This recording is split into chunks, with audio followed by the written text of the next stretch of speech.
Hello, welcome to my channel SA Ram. ఐర్లాండ్తో first match ఓడిపోయినప్పుడే కళ్ళు బయటికి బయలుగమ్మాయి మనకు. టీమిండియా ఏంటి ఐర్లాండ్తో ఓడిపోవడం ఏంటి, ఇంతవరకు ఎప్పుడు ఓడిపోలేదు, ఫస్ట్ టైం ఓడిపోయింది అని అప్పటికే మనకు దిమ్మ తిరిగి మైండ్ బ్లాక్ అయిపోయింది. ఏంటి ఏదో కోఇన్సిడెంట్గా ఒకసారి జరిగింది, ఈ మ్యాచ్ అయినా కన్ఫామ్గా వన్ సైడ్గా కొడతాము అని అనుకున్నారు అందరూ. కానీ మళ్ళీ దెబ్బ మీద దెబ్బ మళ్ళీ పడి మళ్ళీ ఓడిపోయాము.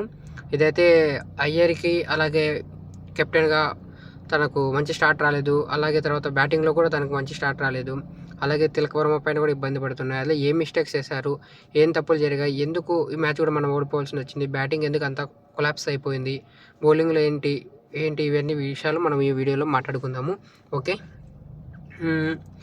ఇది చూసుకుంటే టీమిండియా అయితే టాస్ గెలిచి బౌలింగ్ తీసుకునేది. ఫస్ట్ వాళ్ళకి బ్యాటింగ్ చేయమని చెప్పారు. ఓకే, వాళ్ళ బ్యాటింగ్ స్టార్ట్ చేసినప్పుడు పెద్దగా ఏం రన్స్ రాలేదు. జస్ట్ వాళ్ళు 6 ఓవర్స్కి 44 రన్స్ వేసి 2 వికెట్స్ పడ్డాయి. పెద్దగా రన్స్ అయితే వచ్చినట్టు కూడా ఏం లేదు.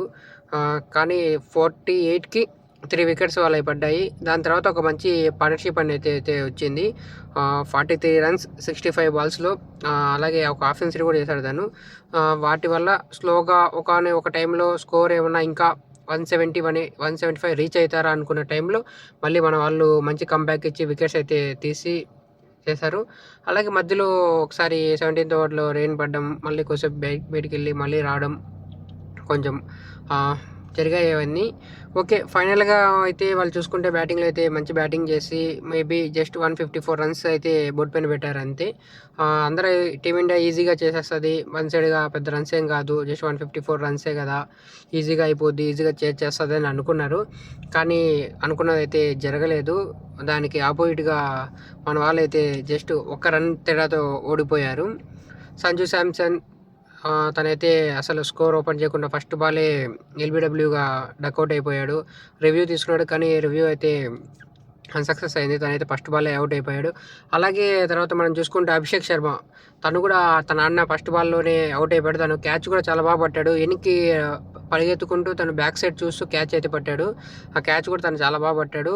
పోయిన మ్యాచ్ అభిషేక్ శర్మ మంచి ఇన్నింగ్స్ ఆడితే ఒక 50 చాలా మంచి ఒక 50 చేశాడు. కానీ ఈ మ్యాచ్లో తనైతే డక్అవుట్ అయిపోయాడు.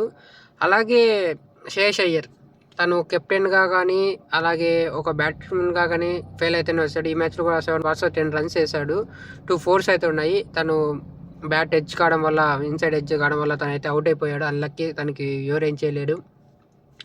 అది కాక అందులో తను కెప్టెన్, అందులో ఇప్పుడు బ్యాక్ టు బ్యాక్ 2 మ్యాచెస్ అయితే సిరీస్ అయితే ఓడిపోయాం. అలాగే ఐర్లాండ్తో మ్యాచ్ కూడా ఓడిపోయాం. తనపైన అయితే ప్రెజర్ అనేది చాలా ఉంటుంది.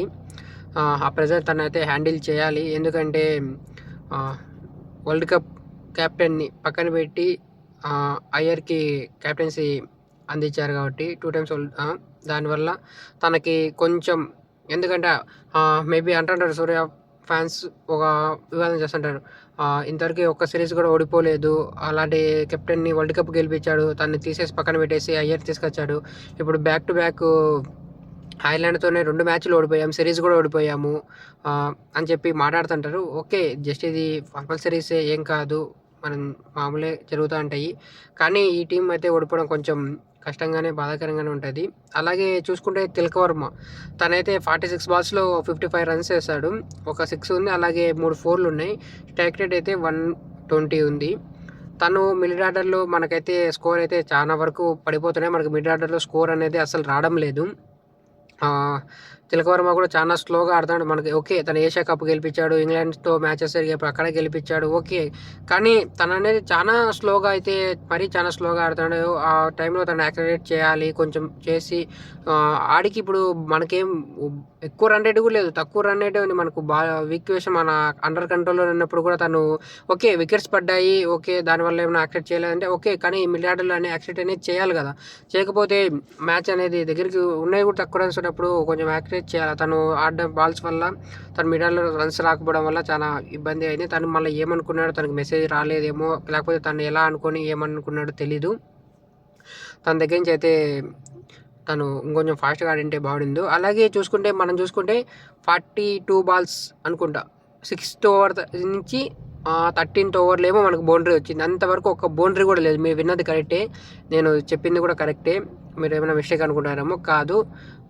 ఒక్క బౌండరీ కూడా మనకు రాలేదు. ఒక 6 కానీ ఒక 4 కానీ 42 బాల్స్ వరకు మనకు ఒక్కటి కూడా రాలేదు. 13th ఓవర్లో వచ్చింది. 6th ఓవర్ తర్వాత మళ్ళీ 6th ఓవర్ నుంచి అసలు ఒక్క బౌండరీ కూడా రాలేదు.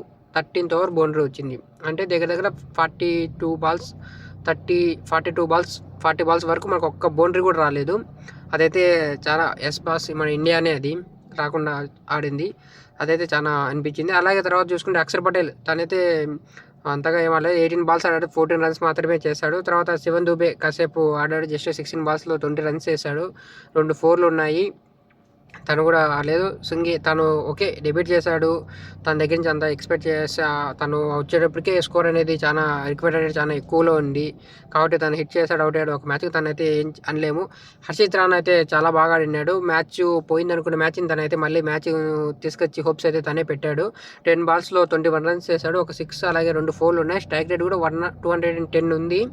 తనైతే చాలా బాగా ఆడాడు. లాస్ట్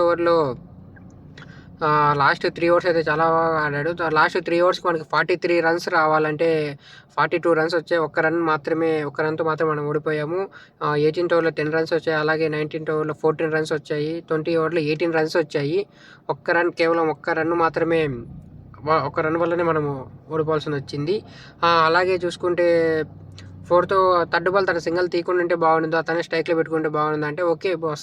తను సింగిల్ తీయడం వల్ల ఇంకొక రన్స్ తగ్గుతాయి, 8 రన్స్ వస్తాయి 3 బాల్స్కి అని చెప్పి తను సింగిల్ తీశాడు. తర్వాత ఫుల్ టాస్ బాల్ అయితే అవుట్ అయిపోయాడు. ఓకే తను కొట్టింది అలా 6 అనుకుంటా, కానీ మ్యాచ్ని అయితే లేని మ్యాచ్ని తనే తీసుకొచ్చాడు, కానీ తను ఆ మ్యాచ్లో అవుట్ అయిపోయాడు. ఓకే ఏం చేయలేం, కానీ ప్రిన్స్ యాదవ్ తను 6 కొట్టా కానీ తనైతే మ్యాచ్ అయితే గెలిచలేకపోయాము. అలాగే మన బౌలింగ్ అయితే చాలా బాగా వేశారు. అందరూ బౌలింగ్ అయితే ఒక్క బౌలర్ కూడా మనం తప్పును పట్టాల్సిన అవసరం లేదు. హర్షిత్ రాణా అయితే చాలా బాగా వేశాడు. 3 ఓవర్స్లో 17 రన్స్ ఇచ్చి ఒక వికెట్ కూడా తీశాడు. తర్వాత హర్షదీప్ సింగ్ 4 ఓవర్స్లో 35 రన్స్ ఇచ్చి తనకైతే 2 వికెట్స్ వచ్చాయి. శివన్ దుబే కూడా చాలా బాగా వేశాడు. తను 3 ఓవర్స్ వేసి 25 రన్స్ ఇచ్చి 2 వికెట్స్ అయితే తీశాడు తను కూడా. అలాగే అక్షర్ పటేల్ తను కూడా 4 ఓవర్స్ వేసి 28 రన్స్ ఇచ్చి ఒక వికెట్ కూడా అయితే తనకైతే పడలేదు. అలాగే ప్రిన్స్ యాదవ్ తను డెబ్యూట్ చేసిన దాంట్లో చాలా బాగా వేశాడు. తను 4 ఓవర్స్ వేసి 22 రన్స్ ఇచ్చి 3 వికెట్స్ తీశాడు. అలాగే బ్యాటింగ్లో లాస్ట్ బాల్ వచ్చి 6 కూడా కొట్టాడు. తనైతే ఓవరాల్గా చాలా బాగా అయితే పర్ఫార్మెన్స్ చేశాడు. చాలా బాగా అయితే అందరూ చేశారు, కానీ అన్ఫార్చునేట్గా అయితే మనమైతే మ్యాచ్ ఓడిపోయాము. దీనివల్ల ఇప్పుడు అయ్యర్ పైన, అలాగే వైస్ కెప్టెన్ తిలక్ వర్మ పైన, కెప్టెన్ అయ్యర్ పైన, అలాగే మన కోచ్ గంభీర్ పైన ప్రెజర్ అనేది చాలా ఉంటుంది. ఎందుకంటే మనకి జస్ట్ 2 డేస్ గ్యాప్లో మళ్ళీ మనము ఇంగ్లాండ్తో T20 సిరీస్ ఆడుతున్నాం మనము. అలాగే 1 డేస్ ఉన్నాయి, T20 సిరీస్ ఉన్నాయి. అక్కడికి చాలా ప్రెజర్ పడేది అనేది ఉంటుంది. ఎందుకంటే ఇక్కడ మన 2 మ్యాచెస్ ఓడిపోయి సిరీస్ కూడా ఓడిపోయాము. అక్కడికి వెళ్ళి కన్ఫామ్గా గెలిచాలి. అందులో చాలా ప్రెజర్ కూడా ఉంటుంది తిలక్ వర్మ పైన. అలాగే వైస్ కెప్టెన్ తను, అలాగే శ్రేయస్ అయ్యర్ తను సిరీస్ అయితే ఓడిపోయాడు. కెప్టెన్గా వచ్చిన సిరీస్లో ఓడిపోయాడు, కానీ ఆ సిరీస్లో చాలా ఇంపార్టెంట్గా ఉంటుంది, చాలా ప్రెజర్ కూడా ఉంటుంది మన పైన. చూసాం మళ్ళీ ఆ మ్యాచ్లో ఎలా హ్యాండిల్ చేస్తారు, ఎలా ప్రెజర్ని హ్యాండిల్ చేస్తాడు శ్రేయస్ అయ్యర్. ఓకే తను బ్యాటింగ్ వల్లనే, అక్కడ ఐపీఎల్లో చూసుకుంటే కూడా తన బ్యాటింగ్ పర్ఫార్మెన్స్ వల్లనే మ్యాచ్లు అయితే గెలిచాయి. ఇక్కడ బ్యాటింగ్గా ఫెయిల్ అవుతున్నాడు, కెప్టెన్గా ఫెయిల్ అవుతున్నాడు, తను 2 ఫెయిల్ అవుతున్నాయి. అక్కడ పంజాబ్లో ఓపెనింగ్ మంచి నాక్స్ వచ్చిన తర్వాత తను వచ్చి మంచి స్కోర్ అయితే సెటిల్ అయిన తర్వాత మంచి స్కోర్ చేసి మ్యాచ్లు గెలిపిస్తున్నారు. ఇక్కడ అలానే అక్కడ కూడా కాకపోయినా కానీ, సెటిల్ కాకపోయినా, టీం సరిగ్గా లేనప్పుడు తన కూడా ఆడాల్సి వస్తుంది. అది తను కొంచెం చేంజ్ చేసుకోవాలి. ఫస్ట్లో సెట్ అయిన తర్వాత, రన్స్ వచ్చిన తర్వాత తను సెటిల్ అయిన తర్వాత వచ్చి తను కొట్టి గెలిపించడం కాదు. ఫస్ట్లో రన్స్ రాకపోయినా తను కూడా సెటిల్ అయ్యి గెలిపించేది, ఇది కూడా కొంచెం తను మార్చుకోవాలి. చూసాం ఇంగ్లాండ్తో జరిగిపోయే సిరీస్ టీం ఎలా ఉంటుందో ఏంటో, కొంచెం అయితే ప్రెజర్ పైన ఉంటారు. చూసాం మళ్ళీ మేబీ ఏం జరుగుతుందో. అలాగే మన ఛానల్ మీరు కొత్తగా చూస్తున్నట్టు సబ్స్క్రైబ్ చేసుకోండి, బెల్ ఐకాన్ కొట్టి పెట్టుకోండి, ఓకేనా. అలాగే మీకు ఏమైనా డౌట్ ఉంటే కామెంట్ చేయండి. అలాగే మన ఛానల్ని లైక్ చేయండి. మీరు చేసే ప్రతి లైక్ నాకు అనేది ఇంకా బూస్ట్ చేస్తూ ఉంటుంది. ఇంకా మీకు ఏ చిన్న అప్డేట్ వచ్చినా మీకు వీడియో చేసి నేను అప్లోడ్ చేస్తూ ఉంటాను, ఓకేనా. ఇంతవరకు మనం వీడియో చేస్తా అంటే థ్యాంక్ యూ.